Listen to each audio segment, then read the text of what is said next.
প্রিয় দর্শক, সৃষ্টিকর্তার উপর সুধারণা রাখুন, কারণ সৃষ্টিকর্তা সম্পর্কে আপনি যেমন ধারণা রাখবেন নিশ্চয়ই সৃষ্টিকর্তা আপনার সাথে ঠিক তেমনটাই করবেন। আলহামদুলিল্লাহ, আলহামদুলিল্লাহ, আলহামদুলিল্লাহ। সেই সৃষ্টিকর্তার উপর লক্ষ কোটি শুকরিয়া আদায় করে মাই টিভির আমার গল্প অনুষ্ঠানে বরাবরের মতো স্বাগত জানাচ্ছি আমি ইমরান চৌধুরী। আজ আপনাদের মাঝে এমন একজন রাজনৈতিক ব্যক্তিত্বের গল্প আমরা শোনাবো, যিনি একজন ভূতত্ত্ব বিজ্ঞানী, একজন শিক্ষাবিদ, একজন লেখক, চারবারের সংসদ সদস্য, তিনবারের মন্ত্রী, সাবেক সফল স্বাস্থ্যমন্ত্রী ডক্টর খন্দকার মোশাররফ হোসেন স্যারের সাথে আমরা পরিচয় হব। স্যার, কেমন আছেন? ধন্যবাদ ইমরান চৌধুরী সাহেব। আপনার মাধ্যমে আমি মাই টিভির সকল দর্শক শ্রোতাদের শুভেচ্ছা জানাচ্ছি। আলহামদুলিল্লাহ, সকলের দোয়ায় আমি ভালো আছি। স্যার, আপনাকে অসংখ্য ধন্যবাদ শত ব্যস্ততার মাঝেও আমাদেরকে সময় দেওয়ার জন্য। স্যার, শুরুতে জানতে চাচ্ছি, আপনি একজন ভূতত্ত্ব বিজ্ঞানী, একজন শিক্ষাবিদ, একজন লেখক, তার মধ্য থেকে রাজনীতিতে কিভাবে পরিপূর্ণভাবে জড়িয়ে পড়লেন? এটা অবশ্যই অনেকের জিজ্ঞাসা। আমি আসলে যদি বলতে চাই, প্রফেসর টার্ন পলিটিশিয়ান, অধ্যাপক থেকে রাজনীতিবিদে আমি পরিবর্তন হয়েছে। এটার একটা সকলের কাছে জিজ্ঞাসা যে আমি কীভাবে জড়িত হলাম। আসলে আমি ছাত্রজীবন থেকেই ছাত্র রাজনীতিতে আমি জড়িত ছিলাম। আমি যখন ঢাকা বিশ্ববিদ্যালয়ে ভর্তি হই, প্রথম বর্ষে সেলিমুল্লাহ মুসলিম হলের আবাসিক ছাত্র হিসেবে ভর্তি হই এবং সেখানে প্রথম বর্ষেই সেলিমুল্লাহ মুসলিম হলের যে ছাত্র সংসদে নির্বাচন হয়, সেখানে আমি সহসাধারণ সম্পাদক নির্বাচিত হই এবং যখন শেষ পর্বে আসি এমএসসি, তখন ঢাকা বিশ্ববিদ্যালয়ে হাজী মোহাম্মদ মহসিন হল নূতন শুরু হয়। সেই প্রথম ব্যাচে আমি সেখানে ভর্তি হয়েছিলাম এবং সেখানেও আমি ছাত্র সংসদের প্রথম নির্বাচনে এই হলের প্রথম ভিপি নির্বাচিত হয়েছিল। অতএব ছাত্র জীবনেই রাজনীতির সাথে জড়িত। ঢাকা বিশ্ববিদ্যালয়ে আমি যখন সহযোগী অধ্যাপক, তখন ঢাকা বিশ্ববিদ্যালয়ে শহীদ প্রেসিডেন্ট জিয়াউর রহমান, তিনি তখন দেশের প্রেসিডেন্ট, নির্বাচিত প্রেসিডেন্ট। উনি আমাকে বললেন যে আপনার মধ্যে আগুন আছে, আপনি জাতীয় স্বার্থে কাজে লাগান। তা আমি বলেছিলাম যে আমি তো শিক্ষকতা করছি, এটা আমার জাতীয় দায়িত্ব। তারপরেও উনি আমাকে পর্যায়ক্রমে কাজে লাগান, আমাকে ৭৯ সনেই বিএনপিতে যোগ দিতে অনুরোধ করেন। ৭৯তেই যে প্রথম বিএনপির যে কমিটি হয়, নির্বাহী কমিটি, এই নির্বাহী কমিটিকে আমাকে ছাত্র বিষয়ক সম্পাদক নিয়োগ করে। আর একই সময় আবার আমি এলাকায় কুমিল্লা উত্তর বিএনপির সভাপতি নির্বাচিত হই। এই সুবাদে আমি বিশ্ববিদ্যালয় থেকেই একাধারে যেমন আমার প্রমোশন হয়েছে, আমি প্রফেসর হয়েছি, বিভাগীয় চেয়ারম্যান ছিলাম, ভূতত্ত্ব বিভাগের চেয়ারম্যান ছিলাম ৮৭ থেকে ৯০।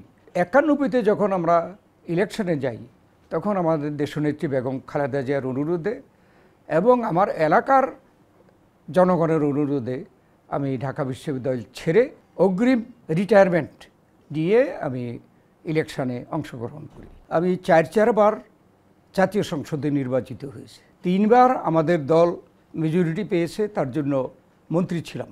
৯১ থেকে ৯৬ বিদ্যুৎ জ্বালানি খনিজ সম্পদ মন্ত্রী। ৯৬তে স্বল্পকালীন সরকার ছিল, সেখানে আমি স্বরাষ্ট্রমন্ত্রী ছিলাম। অত্যন্ত স্পর্শকাতর সময়ে আমি স্বরাষ্ট্রমন্ত্রী হিসাবে সকলের ধারণা আমি সফলভাবে শেষ করেছি। কেননা তখন যে অরাজকতা হওয়ার কথা ছিল, আলহামদুলিল্লাহ সেটা হয় নাই।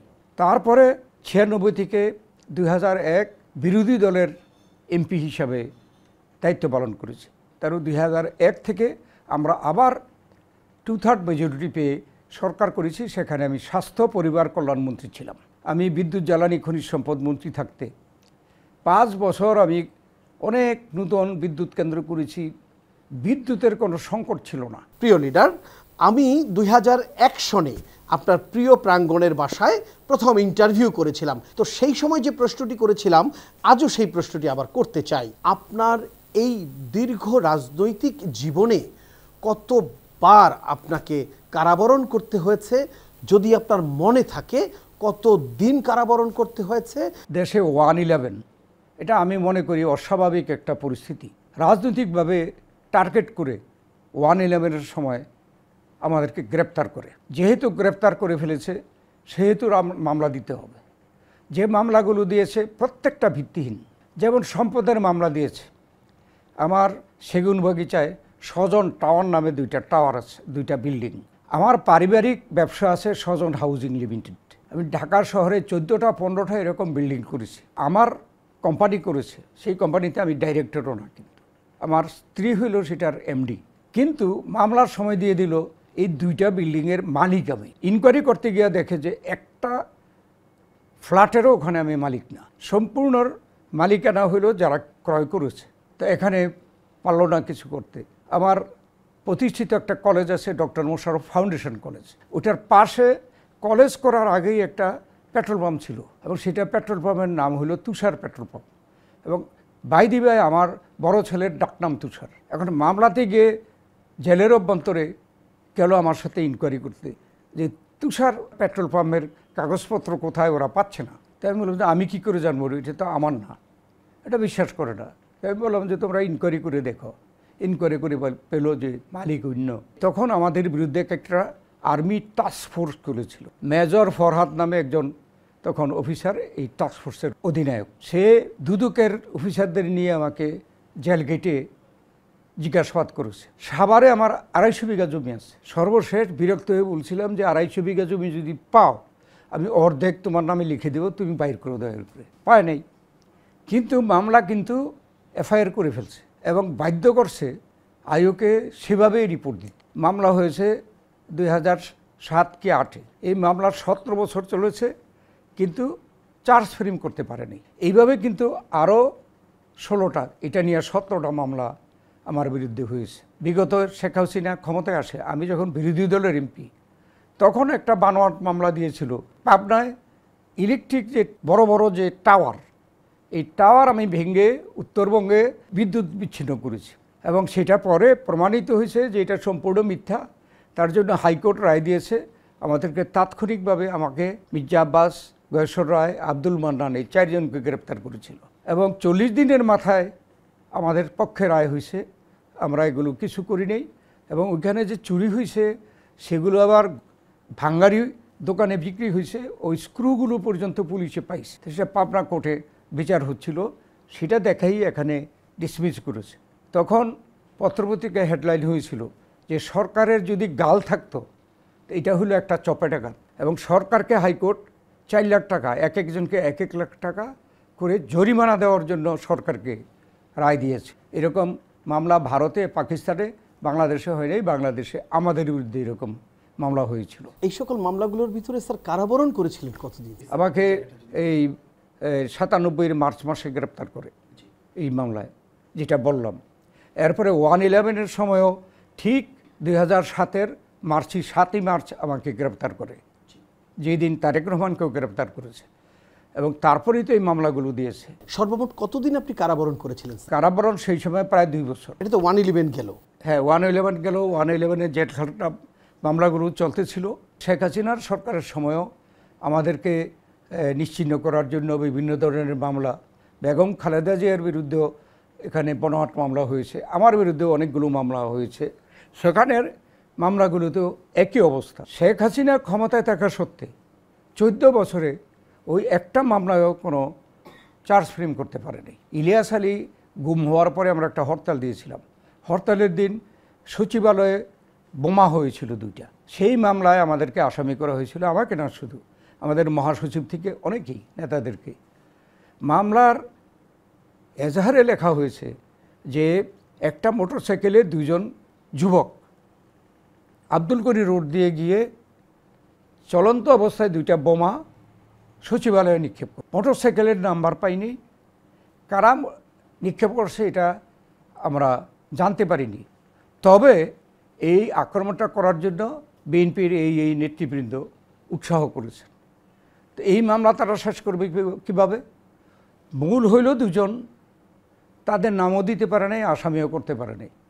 আমরা উৎসাহ দিয়েছি, এই জন্য আমাদেরকে মামলার আসামি করেছে। একটা প্রাথমিক এলিগেশন আনতে হইলে প্রমাণাদি দিতে হবে, দিতে পারে নাই, যায়ও নাই। প্রধানমন্ত্রীর অফিসের সামনে একটা বিআরটিসির দোতলা বাস আগুন লেগেছিল। এটা তো এই আমাদের সহ অনেকেরই মামলায় আসামি করেছিল। এই মামলায় কিন্তু আমরা গ্রেপ্তার হয়েছি। আরেকটি মামলায় গ্রেপ্তার হলাম, নিচের কোর্ট আমাকে বেল দিল, হাইকোর্ট এই জামিন বহাল রাখলো, কিন্তু সুপ্রিম কোর্টে চ্যালেঞ্জ করে এই জামিনটাকে স্ট্যান্ড ওভার করে প্রায় 1 বছর 10 মাস আমাকে জেল খাটিয়েছে। এইভাবে বিভিন্ন পর্যায়ে শেখ হাসিনার সেই 96 পরে যে সরকারে ছিল তখন একবার, 111 সময় একবার, আর শেখ হাসিনার সরকারের সময় 2 বার, মিলে 4 বারে 5 বছর জেল খেটেছে। এই যে আমরা নির্যাতিত হয়েছি, বেগম খালেদা জিয়া বিনা কারণে জেল খেটেছে, তারেক রহমান সাজাপ্রাপ্ত হয়ে দেশে ফিরতে পারে নাই, আমাদের সিনিয়র নেতা থেকে শুরু করে তৃণমূল পর্যন্ত কোনো নেতা নাই যারা মামলা আসামি হয় নাই, হাজত খাটে নেই। আমাদের এই আন্দোলনের যে চূড়ান্ত সেটাই 24শে জুলাই এবং আগস্টে হয়েছে। আমরা কিন্তু সমর্থন করেছি আন্দোলনকেও। এই গণ অভ্যুত্থানের পরে যে সরকার হয়েছে, সরকারকে আমরা সমর্থন করেছি, সহযোগিতা করেছি। জনগণ 16 বছর যাবৎ ভোটের অধিকার থেকে বঞ্চিত।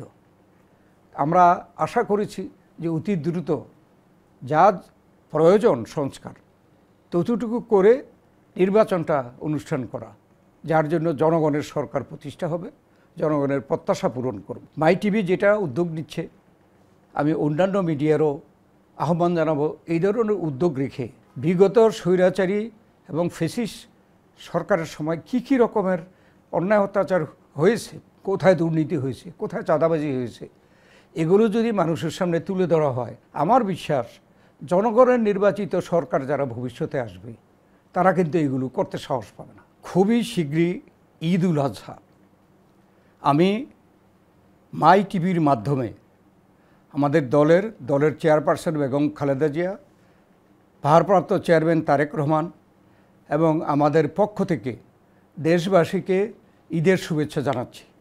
আমরা সকলের সুখ, স্বাচ্ছন্দ্য এবং উন্নতি কামনা করছি। আমি ধন্যবাদ জানাচ্ছি মাই টিভিকে এই সুন্দর উদ্যোগ নেওয়ার জন্যে। আমরা জানি যে অতীতে বিভিন্ন মিডিয়া ভীষণ চাপে ছিল বিগত সরকারের, যেহেতু সরকার স্বৈরাচারী ফ্যাসিস্ট এবং একনায়কত্ব ছিল, এটাই স্বাভাবিক। মাই টিভির মালিক বিভিন্নভাবে নির্যাতিত হয়েছে। আমরা তাদেরকে আমাদের পক্ষ থেকে সহানুভূতি জানাচ্ছি, তাদেরকে ধন্যবাদ জানাচ্ছি। সেই দুঃসময়ে এই মাই টিভি যে ভূমিকা রেখেছে, ভবিষ্যতেও এমনিভাবে দেশের জনগণের সেবা করবেন এই আশাবাদ ব্যক্ত করছি। সকলকে ধন্যবাদ, মাই টিভির শ্রোতা দর্শকদের ধন্যবাদ। ধন্যবাদ স্যার আমাদেরকে সময় দেওয়ার জন্য। প্রিয় দর্শক, এতক্ষণ আপনারা শুনছিলেন বর্ষিয়ান রাজনীতিবিদের আত্মকথা। এই বর্ষিয়ান নেতার সুস্থতা, দীর্ঘায়ু এবং সামনে আরও বড় পদে দায়িত্ব করে দেশের জন্য বিগত দিনে যেভাবে অবদান রেখেছেন, সামনেও সেভাবে অবদান রাখবেন এই আশাবাদ ব্যক্ত করে আজকের মতো শেষ করছি। আমি ইমরান চৌধুরী। ভালো থাকুন, সুস্থ থাকুন, মাই টিভির পর্দায় চোখ রাখুন।